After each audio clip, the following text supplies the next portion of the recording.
Magandang araw guys, ito na, lumabas na ang katotohanan. Kumanta na ang isang vlogger na ang may pakana ng lahat. Sinabi ko naman dati mga kababayan na lalabas din po ang katotohanan. At ang katotohanan ang siyang magbibigay ng liwanag sa tao.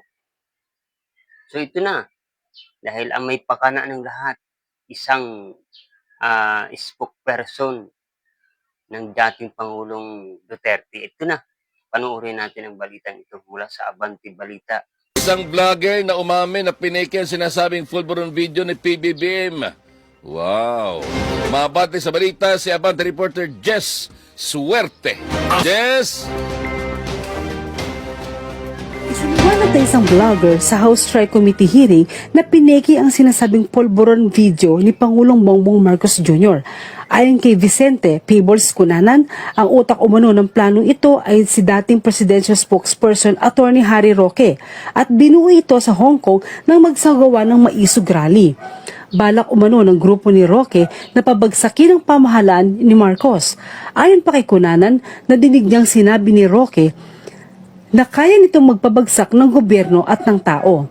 Isang larawan ang ipinakita sa House Tri Committee hearing na ayon kay Cunanan ay patunay na nag-uusap ang mga pro-Duterte kung papaano ikakalat ang polvoron video.